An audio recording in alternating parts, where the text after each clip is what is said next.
everybody. I'm super excited to be here today. And I've got Slava with me, and I can't wait to hear his story about selling on Amazon and how he's getting on and everything else. So welcome, Slava. Lovely to have you here. Hi, everyone. Hi, Karen. Nice to see you guys, everyone here. Whatever you see this.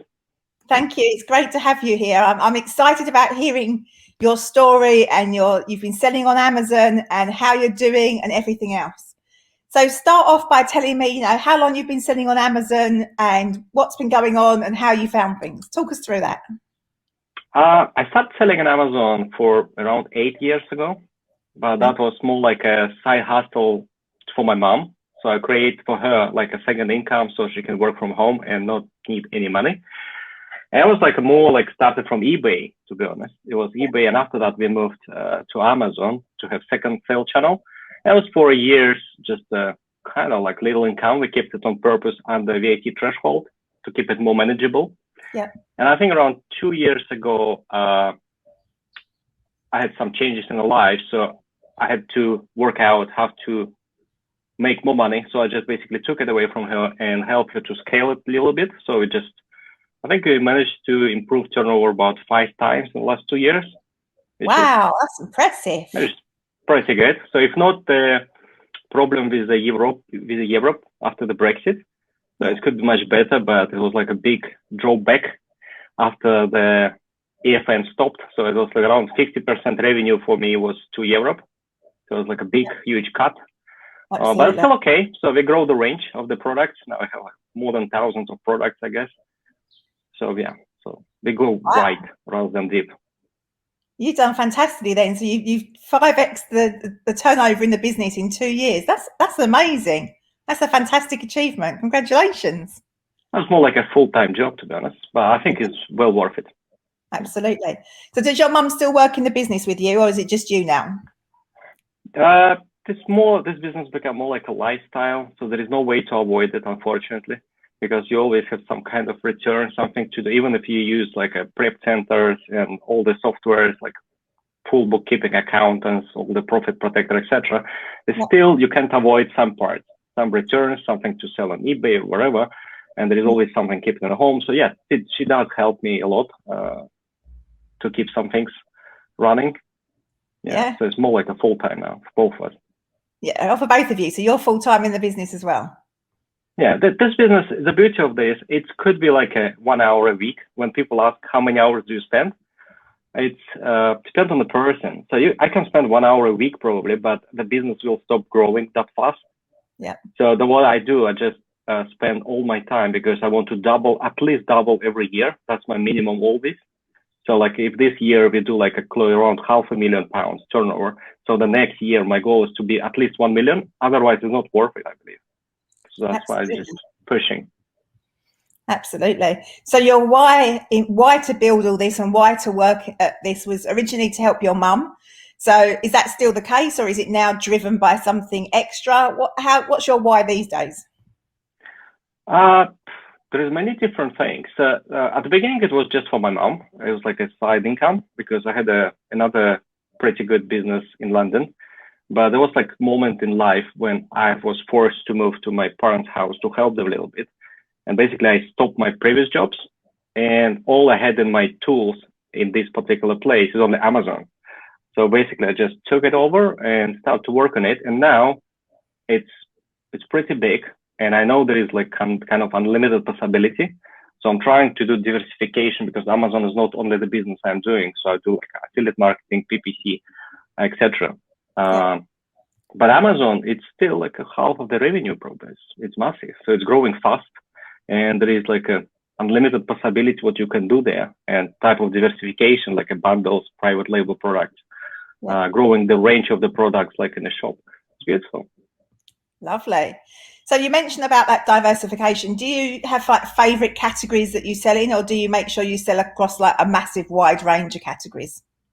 Initially I had my niche was more like in food supplements. That's my initial niche. And I have some of my private label brands in organic natural food because I'm very into like organic growing and hydroponic stuff. I do like the natural living. Yeah. So I was involved in kind of like organic natural stuff without any additives and naughty things. But now, since I start to grow the range of the products, so I realized that going deep, it's not always nice and could be dangerous, because it could be a lot of sellers come up, Amazon can pop up, there is policy can be changed, and you can stuck with a lot of goods which you don't know what to do. So I realized that diversification is the key, and I probably do completely opposite what Luke doing. Luke trying to get the turnover and going deep. I do the completely opposite. So I'm trying to get like 5, 10, 20 pounds profit. So I don't like the cheap products as soon as I hit VAT. So realize the more expensive product, the better profit. Yeah. So, but instead of turnover, I'm trying to keep the big range of the product. So basically, I'm always selling something. If it doesn't sell this month or next month, I don't really worry, because I know in a year time, everything will be sold at a good profit. Yeah. Just a range. That works well for me. Yeah, it's a nice strategy to have. It's a great strategy. So you do private label, obviously, OA. Do you do RA and do you do wholesale as well? I do RA, I do wholesale, and I do private label with manufacturers as well. More like a toy for me, the private label. Because the main income still coming from retail arbitrage. Yeah. Yeah, I mean, it's an exciting way to sell it. It's like the basis of business, isn't it? Buy low, sell higher. It's like everything about what business is all about, isn't it? Exactly. Yeah, the private label is always good, but it's require bigger amount of money, I would say, in the niche which I choose in a supplement. That time when I started a couple years ago, I didn't realize that it's so heavily saturated and the competition just a nightmare. So my competitors can easily like spend 20, 30,000 pounds a month just on a PPC or just to sell at loss. It's heavy. Yes, they spend thousands, tens of thousands just to push their product. Very heavy. Yeah, wow. And it's pretty much dominated by a couple brands, I would say. And we moan about the competition in OA. No, OA is fun. Yeah. It's big, but it's no one ever deep, and it's not your listing, so you can always jump on another listing. You just sell off, do another one. Yeah. It just doesn't take any time, actually. For me, it's just to find a good listing, take like 5, 10 minutes. Sometimes in an hour, I can find 10 good products to sell.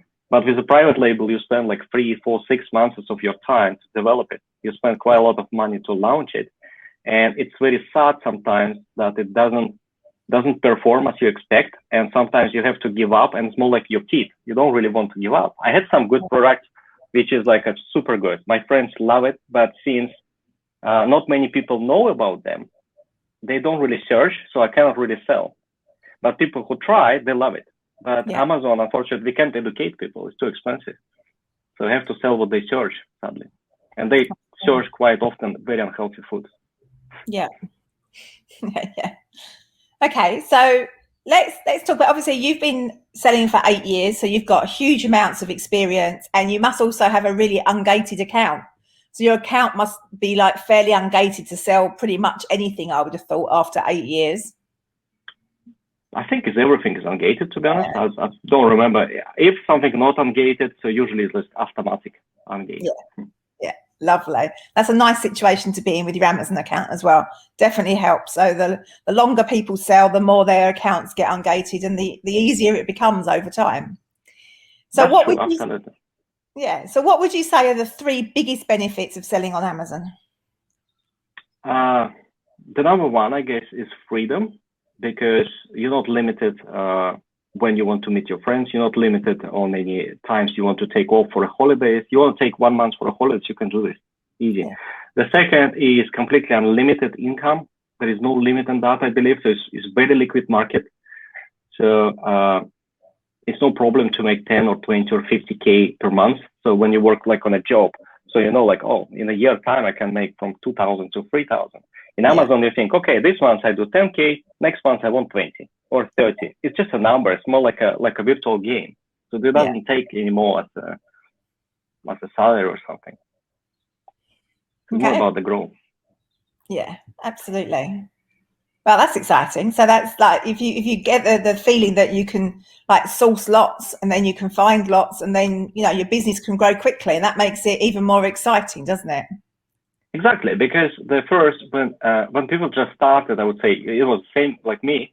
So first you think about your basic needs, like to pay your bill, to pay your food.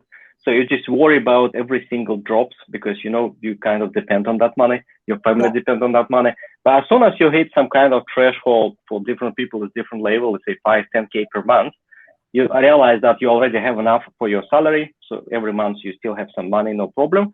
And you're more free to risk and invest in something and try some different projects. You more easily can buy some more courses, some different software. You don't really feel this pain like when you just started, like invest in software like a cost. You don't see this as a cost. You more like see everything as investment. So when you invest, how much ROI you can get. So if you invest in a course, how much you can get in a year after this course. If you invest 1,000, you can get 5,000. Amazing investment. So it's like a profit protector. So I don't even see this as investment. I think it's not a cost. So it's more like you should run like from day one, because the profit protector doesn't take money from it. It just give you extra money, basically. Absolutely. Yeah? Absolutely. Because for me, it's pay off the cost of the profit protector, maybe just in a couple hours or in one day. So I don't even consider it as a cost. Absolutely. I mean, Profit Protector Pro, coming to the time. Yeah. Profit Protector Pro's got a feature built into it where it adds up the profit that it's got you, or the buy box boost it's got you. So where it takes the price and boosts it extra over the buy box. It takes the buy box up and gets you that extra profit. And I remember you posting a screenshot in the Facebook group of your 30-day and your all-time like buy box boost, and it was like, wow. Wow, it was amazing. The average my boost was just an average. I would see like around £1,000 per month. That's what Profit Protector do for me. So it's huge boost. So I don't see like problem to paying £25 for around another 1,000 boost. That's perfect. It's like a money. It's like a money machine. You put money in and you get more out. Exactly. It's just some extra cash, which you can use it somewhere else. It's just no brainer. Or like a Buybot Pro. So I remember the time when I started the business, it was no tools like Buybot Pro. It was only Keeper, the maximum you can expect. Yeah. And somehow we was making decision to buy or sell something based on that. Yeah. But now I remember a couple of days, like a couple of weeks ago, the Buybot has downtime for one day. Yeah. And I realized I've become so lazy. I like a blind person. I couldn't like make a decision to buy or not, because I don't know what is the I forgot how to do all the calculation of it. Yeah. It becomes so much addictive. So I would never stop using this, I guess. Yeah, no, absolutely. And Buybot Pro's amazing software, isn't it? It's got your back. It's a bit like you were saying about the investor and such like, because Buybot Pro can help save you from bad buys. So it might cost you £24 a month, but it might save you $200 that you would have spent on bad buys where you'd have lost money. And Buybot Pro saves you that because it's flagged up something you hadn't noticed about the deal. Exactly. Yeah, it's no brainer. So Profit Protector and Buybot, I think, is two tools which I would probably like sign up for life. I would never stop them. Nothing can stop me. Sounds good. So in Profit Protector Pro, what's your favorite strategy? My favorite strategy is most of them I use on balance because I'm the person who believes that this market should be fair for all sellers. It's not about the sales, it's all about the profit. Yeah. Because sales means nothing for me, the profit at the end of the day. And I'm big disliker of the people who use kind of aggressive and undercut each other. I really don't like undercut. I know some people in the group, they use it, they like it. But the whole point that no one wins after that. First of all, the brand doesn't like it because, let's say I'm a brand owner and I would really don't like if someone sell my brand cheaper because you devalue the brand. Yeah. It's number one. Second, if someone undercut and they think they're clever, they sell more, they never think that all the sellers, they're all supposed to sell in a year time. And one day they start to panic and undercut him as well. So at the end, everyone will sell anyway, but for much lower profit. So, and I see so many times when the dropping the price often doesn't improve the ranking, but sometimes it's the opposite. So I see so many times when people drop the price, like from, let's say, £15 to £7, and the ranking actually gets worse and less sales because the mindset of the people, they often believe it's cheap. Yeah. And they don't want cheap. They want something quality. Yeah. And the sellers sometimes don't understand. They think they undercut, they're clever, they sell more, and often they sell even less. Yeah. And everyone loses the profit. So yeah, I don't like them. I use a balance. Balance is perfect, I think. And I use passive profit maximizer quite often because I do some naughty things with people who undercut. So I always keep some stock and I push them to their limit to as low as possible, and I stay above them so that to make sure they don't match me. So, and since I have quite big quantity of the stock, I can restock unlimited number of time, and I'm gonna keep them for months or half a year, no problem, until they leave or until they start to match and be a nice person. So then I start to go up with him. If he match me, I go up. If he match me, I go up. So I go up until he stops doing that. Yeah. That's what I do. Fantastic. So I'm trying to be fair. And it's working amazingly well because your profit figures are out of this world. So it's working amazingly well for you. So that's great. My key is just diversification. Don't put like all eggs in one basket. Absolutely. And I was about to ask you, what are your 3 tips for new sellers? So I guess one's diversification and the other is don't undercut. Yes, that's now there's 2 main important tips. Yeah. So because everyone wants to make money, we're all here in the same boat. So there's no point undercut each other, devalue the brand, and lose the profit. We all want to make profit. So if the people just match each other and they sell together equally, they don't have problem with overstock or something. Like Amazon quite have like a section, you overstock. You overstock because there is no sales, let's say, for 90 days. But if you all match each other and they do have some sales, you're not going to be in that box, basically, because we do have sales equally. And they equally make a good profit. And if the people just want to make more money, you don't have to go deeper. You just go wider. It's unlimited number of deals available. It's like billions of products. You can make your bundles. It's just unlimited possibility. And yeah, you just go wide, and you let's say if you have like 500 items and you make 5K per month, you just go to 1,000 items, you make 10K per month. Simple, very simple. Absolutely. So how do you do most of your sourcing? Do you use manually sourcing? Do you use sourcing software? What do you do? Mixture of everything? I do mix. I did, before I was VAT registered, I was on a deal list quite often because it was quite profitable. As soon as I hit VAT, I found that I need some more expensive products. So I start to search myself with a Buybot. It's very comfortable to search.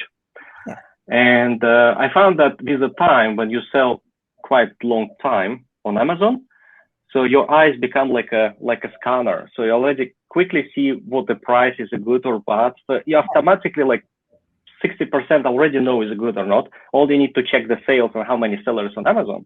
Very simple. So yeah, I do quite a lot of deals manually now myself. I have one VA that helps me with bookkeeping and invoices and making the shipping for prep centers. And deal sheet I still use, but what I do, I basically adding all the deals to my Excel. I don't buy them straight away because I know if I buy them now, another 50 sellers will come. And some will undercut, so I have to wait for 3-6 months. I used to do this when I had some extra cash. I don't worry to wait for 6 months. I still buy them and wait when the sellers will go off, and I will make 5-10 pounds profit instead of 20 pence. That's what quite happens often. Like the recent example, Smiggle, everyone buys from Smiggle. It's not a secret. And I remember some things was they crashed the price. They were selling like lower than Smiggle. And it was like, if you wait, it's registered, it's like minus £3. So now I'm almost like a last seller. I'm making 10 pounds profit from each. Love it. I'm alone. Smiggle doesn't have them. Yes, I wait for a year. But what was it? Like 300 pounds was wait for a year to make like a 500 pounds in return. So it's 100% ROI in a year. Absolutely. So less work. Yeah, less work, less payments to prep center. Just let your goods to be. They're gonna be sold in a year anyway. It's like, well, I found that if you like fix your profit, the happy profit, and many people they like in the minimum reprice and they put I think little too low, or they panic too quick. They don't want to wait. Because like years before, you can sell in a month or two easy. Now it's not months or two. You have to wait 3-6 months. And many sellers, they don't understand that. They start to panic and sell like break even or even at loss. and they think that they don't have to. They're still gonna make money. Just keep the profit. They keep the stock and make a profit. Only moments I'm selling the matching my price to get lower.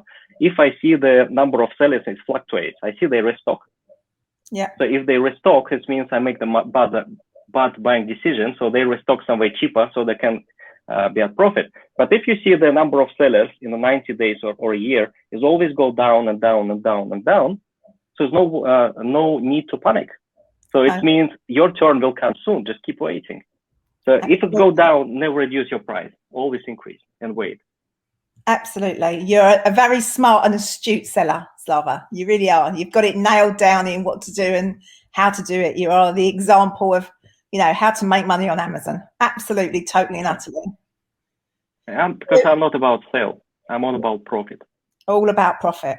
All about profit. Okay. So what do you think, if you could just give like one tip to someone starting straight away, what would it be? So someone's just signed up for their Amazon account. You can give them one tip. What's it going to be? Definitely sign up for these two tools like Buybot and Profit Protector. I would say Buybot is number one, is the first tool you should sign up, because without this tool, your deal search would be way too long and too complicated. So you save like tons of time with that, and this money you paid is nothing. And Profit Protector, I would say you need, probably not from day one, but when you have, let's say, at least 20 agents maybe. Yeah. Because when you have like 2-3 agents, you probably don't really need, you can do manually. But 20 plus, you definitely need that. It's not a cost, it's Buybot can pay off. Yeah. That's basically the only one advice. Just use the tools. Absolutely. So what have been your biggest challenges? What's the top 2 biggest challenges you face selling on Amazon? Oh, I guess it's never changing policy and all these Amazon rules. Yeah, absolutely. It's like a recent restocking rules. It is a nightmare. Yeah. They like to make you jump through some hoops, don't they, sometimes? Yeah, if nothing changed, and Amazon is very easy game. So when you learn the rules, it's very easy. So basically, you like a zombie, you do on autopilot. So simple. But with the time, when you learn, obviously, because at the beginning, some sellers will do some mistakes, like buying stock with 1 million ranking or something, like my friends did. He was happy calling me and say, Slava, I bought amazing toys, 50 of them, and I checked the ranking. It was like 1 or 2 million. It was never sold in a year. Oh, dear. Like, it does happen. It does happen. Some sellers, they go like sometimes too greedy, and never be too greedy, because sometimes the deals might look good, but always remember that you're not only one person who's going to buy them. Even I was actually a victim of that mistake. So sometimes you feel like it's going so well, so I'm going to take 50, 100, 500 of them. And in one moment, like other 50 sellers realize that it's a good deal, and all of them got 500. So it's like 50 people with 500. And what happens? I have some deal with the puzzles. Everyone knows the problem with the puzzles now. And now the prices, which was like hot selling at £20, the prices collapsed to £3. So people sell cheaper than the wholesale price, and they couldn't sell because first it's off season now. No one needs the puzzle. No. And second, our overall stock is like for 10 years ahead probably with these sales, because like everyone have like 500, 400 of them, like 50 sellers. It's so never be too greedy. So go wide, you will have less mistake with your cash, and you will have less losses basically. So if one of the agents got problematic, so you got only few units, so you can eat yourself, you can use it home or sell for a little loss. But if you have 500 of something, it's problem. Yeah, absolutely, absolutely. So if you woke up tomorrow and you had an extra £100,000 in your bank account, what would you do with it? Would you spend it on Amazon stock? Would you spend it in a different business? What would you do with it? Would you just spend it? I would probably do diversification. So first of all, I never spend like a big chunk of money on Amazon. I think it's a very bad idea if you put like in one go, because what happens, I did these mistakes once when I got like 30K extra and I just spent them in a week. That was the worst mistake, because how I said, when you buy the stock, quite often, not all, let's say like 60% of stock will be sold probably like in 3 months, and around 40 will stack for a while. Yeah. So, and if you buy like quick, big chunk of stock, so, and all this stock will stack for a year, it's a little problem. But instead, when you just increase your spending, let's say by 50% daily, so you just kind of like make it more natural. So by the time your old stock starts to sell after 60 days, which is 60 days more or 90 plus days, so this stock selling, you're buying fresh stock, which can stay in a warehouse for a while. So while this staying in a warehouse, you buy the fresh stock. But when you book like big jump, so you have to wait when this will be like old enough, so number of sellers will go down and you will start selling. So it's little disaster for your overall statistics. Yeah. Yeah, all makes sense. Makes perfect sense. I would do diversification. Maybe invest in some other projects for a while. Yeah, do something different with it. Yeah. Maybe buy property. Maybe do something like that. Maybe property. Maybe a little crypto, some shares, some. Yeah, I do the PPC online promotions with the Google, which is much higher ROI than Amazon, like many times higher. But there are some limitations. You obviously need the same. You need to find the product. You need to find the company who actually going to pay you for that.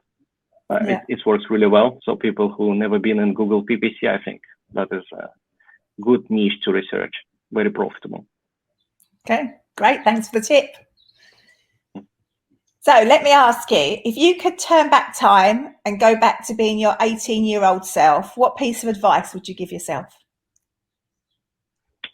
I would give my one piece of advice: start to invest from day one.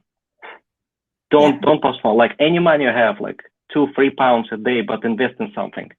Invest in shares, invest in stocks, invest in like Amazon stocks, physical stocks, maybe some crypto, just diversification. Because you never know what will be next. Amazon never go next profitable income. When you do diversification, something definitely go up, and by the age of 40, I would be millionaire probably. Yeah. Just keep investing. Yeah. So do you still sell on eBay as well, or do you just focus on Amazon more now? We did eBay quite successfully, but we have some issue during all this pandemic stuff.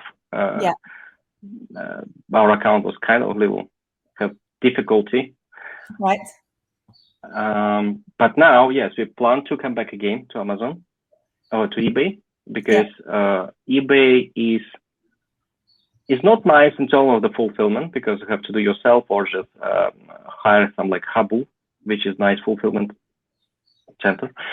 Or Amazon. Amazon you can use for fulfillment, but it's quite expensive. But eBay, there is kind of no competition. So first of all, there is no PPC, no cost per click. So it's just can pay like extra percentage, which is perfect. You pay from sale, and the listing always yours, which is beauty. So as long as you put on top, eBay is nice. Yeah. Okay. All right. So let me ask you something about going back to your Amazon account. What worries you and keeps you up at night? Suspension. Yeah. Understandably. Because no one insured from that, to be honest. You can be like a super careful, but everything could happen. Yeah, anything can happen in life, can't it? With business and in life. That's why we always play suspension guard with you. So if any questions, we can always email you and ask what to do. Absolutely, I'm always there for you, Slava. Always. So if you could have a big billboard that the whole world could read, what would it say?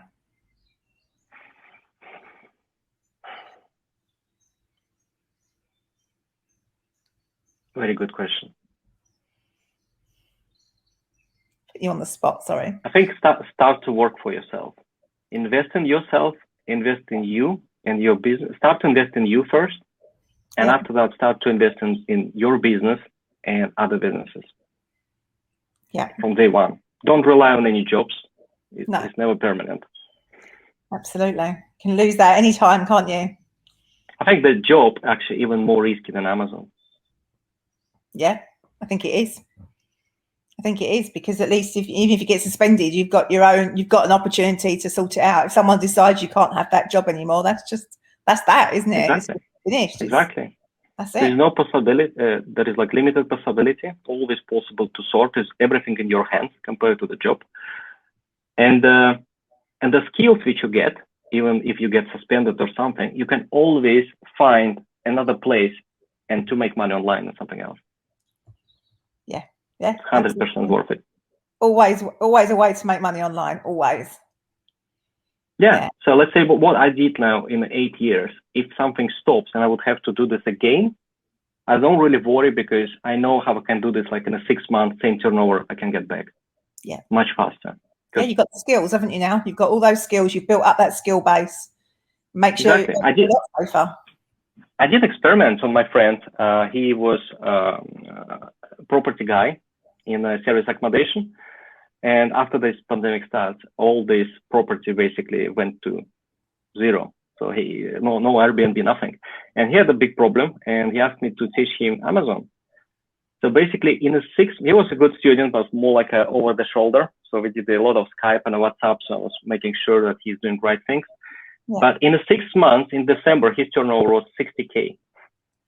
Wow. In a 6 months time, from zero on new account, completely new account, gated account. So we was ungating everything step by step, but 60K in 6 months. I think he was a good student. It's not typical, but he did really well. That's amazing. That's fantastic, isn't it? And well done you as well for coaching him to that level that quickly. That's fantastic. But we spent quite a lot of hours on the phone and Skype. I'm sure it's not easy, is it? It's a lot of work, isn't it? You're a good friend. In this business, if you copy someone else's strategy, you're gonna have exactly the same result. Yeah. You just need to make sure that you copy exactly everything, not what you like, but everything. Yeah. Because what you don't like, probably that could be the key point missing. Absolutely. Absolutely right. So let me ask you one last question. If you could have a super yacht or a private jet, which would you choose? Again, please. A super yacht, so one of those really big, luxurious boats, or you could have a private plane. What would you like? If I offer you one or the other, what are you going to choose? Mm-hmm. I would probably choose the boat, because I can work from this boat. It's very comfortable. Yes. So I can sit down with a laptop in the middle of the sea. I think it's beautiful. That would be really living the dream, wouldn't it? Yeah, that's what my plan is, because I live just next to the sea. Nice. So I think next time is a boat. Great. Absolutely. Why not? So I think we should do another interview one day when you're on your boat. I think we should do it again, and you can show us around your new boat. I think that'd be a great plan. That is actually one of my plans in the future, to get some kind of like a circle of the sellers in a physical circle, like in London or in England somewhere. So on some sellers could be, let's say, they can buy the Lamborghini. Some sellers could buy yacht. Some sellers could buy a nice house with a swimming pool. So we don't have to buy all together. We can just come all together, so we can enjoy all the luxury together. Yeah. So you don't have to buy everything yourself. Absolutely. Yeah, we can share. We can work together. We can have good fun. Yeah, absolutely. Do I get a spot in there? Can I be part of that? Of course. You're number one. Sounds great. Slava, it's been an absolute pleasure chatting to you today. Thank you so much for your time. You've got such a wealth of knowledge that you've kindly shared with lots of sellers who I'm sure are going to learn loads from you. It's been such a pleasure. Thank you so much for your time. Thank you very much, Karen. It was nice to speak to you, and good luck every seller. Don't undercut, and be a good boy. Make a profit. Make yourself healthy and wealthy. Great advice. Great advice. Thank you so much, Slava.